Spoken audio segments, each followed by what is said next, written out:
Assalamualaikum warahmatullahi wabarakatuh. Perkenalkan, nama saya Siti Subaiah dengan NIM I1B020147 kelas 3I PPKN. Di sini saya akan menjelaskan mengenai Pancasila sebagai sistem filsafat.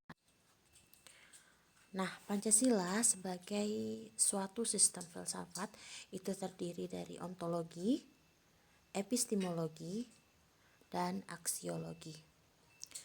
Di sini kita akan membahas ketiga hal ini di mana mereka saling berkaitan satu dengan yang lainnya. Dasar ontologi Pancasila.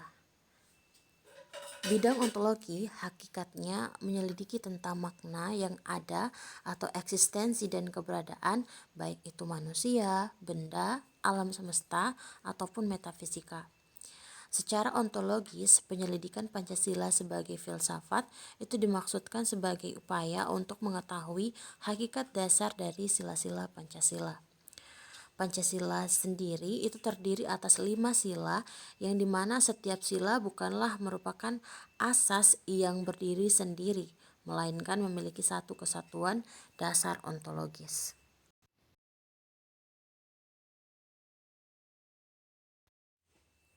Dasar ontologis Pancasila pada hakikatnya adalah manusia.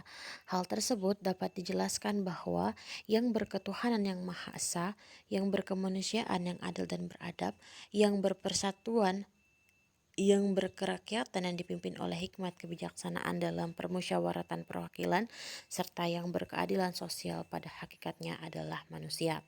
Sedangkan manusia sebagai pendukung pokok sila-sila Pancasila secara ontologis memiliki hal-hal yang mutlak, yaitu terdiri atas susunan kodrat, raga dan jiwa, jasmani, serta rohani. Sifat kodrat manusia adalah sebagai makhluk individu dan makhluk sosial serta sebagai makhluk pribadi dan makhluk Tuhan yang Maha Esa. Maka secara hierarkis, sila pertama Pancasila itu mendasari dan menjiwai sila-sila Pancasila lainnya. Itulah dia dasar ontologis dari Pancasila itu sendiri. Kemudian dasar epistemologi Pancasila. Epistemologis adalah cabang filsafat yang meneliti sumber pengetahuan, proses dan syarat terjadinya pengetahuan, batas dan validitas ilmu pengetahuan.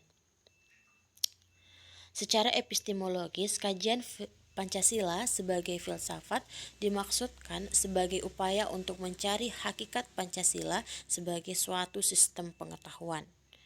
Dasar epistemologis Pancasila pada hakikatnya tidak dapat dipisahkan dengan dasar ontologisnya, di mana dasar epistemologis Pancasila itu sangat berkaitan erat dengan konsep dasarnya tentang hakikat manusia. Pancasila sebagai suatu objek pengetahuan pada hakikatnya meliputi masalah sumber pengetahuan dan susunan pengetahuan manusia. Yang pertama, yang berkaitan dengan sumber pengetahuan manusia, sebagaimana telah kita pahami bahwa nilai-nilai yang ada pada bangsa Indonesia itu sendiri itu merupakan kausa materialis Pancasila. Kemudian susunan Pancasila sebagai suatu sistem pengetahuan itu maksudnya bahwa Pancasila memiliki susunan yang bersifat formal logis, baik dalam arti susunan sila-sila Pancasila maupun isi arti dari sila-sila Pancasila itu, di mana susunan kesatuan sila-sila Pancasila itu bersifat hierarkis dan berbentuk piramidal. Menurut Pancasila, hakikat manusia adalah monopluralis, yaitu hakikatnya manusia yang memiliki unsur pokok, susunan kodrat yang terdiri atas raga dan jiwa. Sebagai suatu paham epistemologi, maka Pancasila mendasarkan pada pandangannya bahwa ilmu pengetahuan pada hakikatnya tidak bisa bebas nilai karena harus diletakkan pada kerangka moralitas kodrat manusia serta moralitas religius dalam upaya untuk mendapatkan suatu tingkatan pengetahuan yang mutlak dalam hidup manusia. Kemudian yang ketiga ada nilai aksiologi Pancasila, di mana aksiologi Pancasila mengandung arti bahwa kita membahas tentang filsafat nilai Pancasila itu sendiri. Istilah aksiologi itu berasal dari kata Yunani aksios yang berarti nilai, manfaat, dan logos yang artinya pikiran, ilmu, dan juga teori. Aksiologi dalam hal ini adalah teori nilai, yaitu sesuatu yang diinginkan, disukai, atau yang baik. Bidang yang diselidiki adalah hakikat nilai, kriteria nilai, dan kedudukan metafisika suatu nilai. Nilai sendiri dalam bahasa Inggris itu dapat diartikan value. Dan dalam bahasa Latin itu disebut valere yang artinya kuat, baik, dan berharga. Dalam kajian filsafat merujuk pada sesuatu yang sifatnya abstrak yang dapat diartikan sebagai keberhargaan dan kebaikan. Nilai ini dapat diartikan juga sebagai sesuatu yang berguna ataupun mengandung harapan akan sesuatu yang diinginkan. Artinya bahwa dasar aksiologi Pancasila itu akan membahas nilai-nilai yang terkandung dalam Pancasila itu sendiri. Nilai yang terkandung dalam Pancasila itu ada 3. Ada nilai dasar, nilai instrumental, dan nilai praktis. Nilai dasar itu adalah nilai yang mendasari sila-sila Pancasila. Nilai ini bersifat universal, sehingga ia membutuhkan penjabaran lebih rinci terkait dengan pemaknaannya. Kemudian nilai instrumental adalah penjabaran dari nilai dasar, di mana nilai instrumental ini dapat berbentuk norma dan juga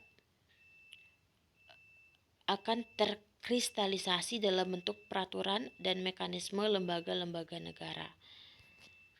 Yang terakhir, nilai praktis adalah nilai yang sesungguhnya yang bisa kita lihat dalam kehidupan sehari-hari. Artinya bahwa nilai praksis ini adalah bagaimana kita mengimplementasi nilai dasar dan juga nilai instrumental yang telah dikristalisasi dalam bentuk peraturan perundang-undangan ataupun mekanisme lembaga-lembaga negara. Kemudian terakhir saya akan menjelaskan Pancasila sebagai sistem filsafat dalam gambaran atau pemikiran saya. Dalam pandangan saya, Pancasila sebagai sistem filsafat adalah suatu kesatuan yang tidak dapat dipisahkan antara sila-sila Pancasila yang satu dengan yang lainnya. Artinya bahwa sila pertama dan sila kedua sampai dengan sila kelima itu memiliki hubungan yang sangat erat. Mereka tidak dapat dipisahkan satu dengan yang lainnya. Ini merupakan asas kausalitas, sehingga dapat dikatakan bahwa Pancasila sebagai sistem filsafat, bahwa Pancasila itu tidak dapat dipisahkan antara sila pertama, sila kedua, sila ketiga, sila keempat, sampai dengan sila kelima. Sila pertama itu mendasari sila kedua, begitu pula sila kedua mendasari sila ketiga, dan sila ketiga mendasari sila keempat, begitu pula sila keempat mendasari sila kelima. Mungkin itu saja yang dapat saya sampaikan. Terima kasih. Assalamualaikum warahmatullahi wabarakatuh.